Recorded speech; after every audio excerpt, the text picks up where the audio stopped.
Welcome to the next theme video on the Big O. Since these videos are a little shorter, we're going to try to blow through these a lot faster than the character analysis. And, appropriately for this time of the year, the theme will also be horror related. This theme, of course, is the fear of the past, and of losing oneself. Now, getting right into things, the fear here is simple enough. Humans have a natural fear of the unknown, and almost nothing is scarier than not knowing where one is, or who one is. This literally makes one question who they are, and how they even got to the point they're at now. They're lost even to themselves. Now in the Big O, the residents of Paradigm City are confronted by both of these simultaneously, and how they respond varies. And this gives us insights on how to approach this. For this analysis, we'll start by discussing the approaches of Alex Rosewater and Dan Dotson against the fear of an unknown past. Now Rosewater sets the bar for most afraid of the past. He's afraid of the past because, if it doesn't go his way, he's not really that special at the end of the day. He's, just some guy. As noted in his own video, this terrifies him, because he thinks that if he's not actually the man who he thinks he was, he's not actually Gordon's biological son, then he's not really entitled to anything he has. He's not really special, and losing his privilege and his position terrifies him. So, he puts together a brilliant plan. He thinks and he thinks and he thinks and he goes, past bad. Me destroy past. And this would explain why Alex, and by extension the Paradigm Corporation, fires Schwarzwald, why they make memories so hard to find, why they seek memories so much, why they control so much of the access that people have to the past. It's why Alex is controlling, and why he wants to create a new society. It's why he wants to employ Big Foul. He's afraid of the past, and he's lashing out in fear against it and the world around him. He doesn't necessarily know it, and what he doesn't necessarily know could potentially hurt him, as it could potentially prove he's not Gordon's son. And this drives him to fear, and lashing out in fear. Now, before we get to Dan, an interesting variation of this approach is the one taken by Schwarzwald, who, while fearing the past, embraces fear. He sees the past as something to be terrified of, but he sees terror as a good thing for evolution's sake. While Alex and Schwarzwald both fear the past, their views of fear lead them down different paths. On the other side is Dan Dotson. Now Dan Dotson is obviously bothered by the implications of not knowing all of his past, and it's shown in the episode with the big toy robot. I think it's actually called Wintergreen Phantom or something like that. Anyways, he's bothered by not knowing what he did before the memory wipe, and the vague recollections he has. Now, the approach he takes is the opposite of Alex, however.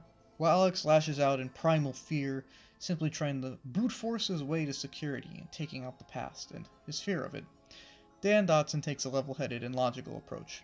He slowly and surely works his way through it. He knows that he is but one man and cannot really fight the past. It's more of a nebulous concept after all.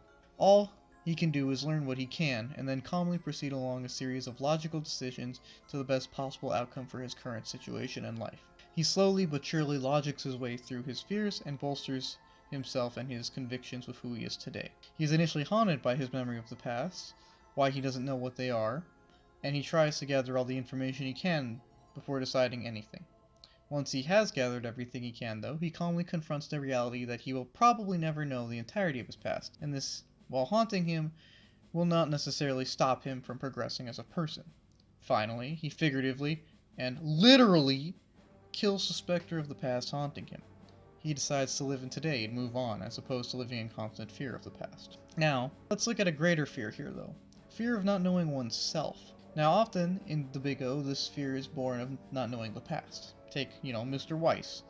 He didn't know who he was before the memory wipe, but boom!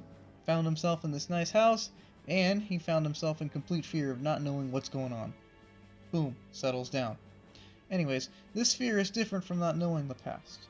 Sure, it can stem from it, but it's not necessarily the same. Alex is afraid of not knowing the true past, but that doesn't change the fact he's kind of a narcissist. It doesn't change the fact he's dominant. Sure, Dotson is afraid of not knowing who the woman in his memories was, but that doesn't change how dedicated of a cop he is. It doesn't change how upright of a man he is. Both these guys, they don't really know their past, or it may scare them, but they still know who they are, at least to themselves. This is because they've decided upon it, and they've decided upon it for themselves, and with some limited external guidance. But what if one really hasn't committed to this? What if one has no external guidance with which to make decisions? This is where Roger falls, believe it or not. He only has guided himself this far, and with this lack of external guidance, has done so with a principle of ignoring the past. Once the past cannot be ignored, however, he is struck by a great fear that he doesn't really know who he is. As mentioned several times before, of course, he overcomes this challenge, and his character grows and grows, and I won't repeat ad nauseum what has happened, so instead we'll look at a different example. We'll look at Angel. Now Angel's character is one which grows over time to eventually overcome her past, but for the longest time she didn't really know who she was. Her character's development reflects this. As her character cycles through the grief cycle mentioned in her character analysis, it's also constantly haunted, or at least early on, by not knowing who she is, a sort of outsider, and she attributes this part of her to not knowing her past and therefore herself. It bothers her constantly. It bothers her not knowing who she is, because she can't double down, per se. She can't take solace in who she is. She can't really ignore the past for focusing on herself, because she doesn't really know who she is as herself. Even near the end of the series, almost up until the point where she comes to terms and realizes herself as the director, who she is still really terrifies her. Just watch her reaction when Gordon tells her that she's a memory, and that she's, special. It's obvious she wasn't fully aware of who she was, and she wasn't necessarily prepared to take it in.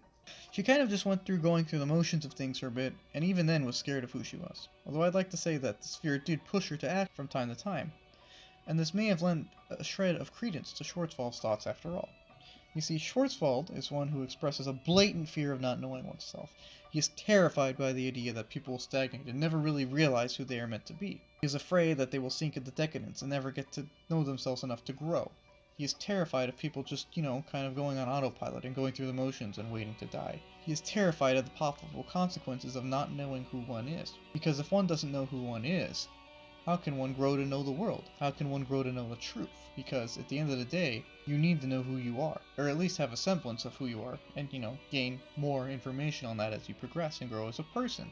You need that foundation of knowing yourself, because at the end of the day, you are the only one who's going to be with yourself the entirety of the time. So Schwarzwald's fear is very logical, for if one doesn't have oneself, then they truly have no one. They truly don't know anything. And again, as mentioned earlier, the greatest fear is the unknown.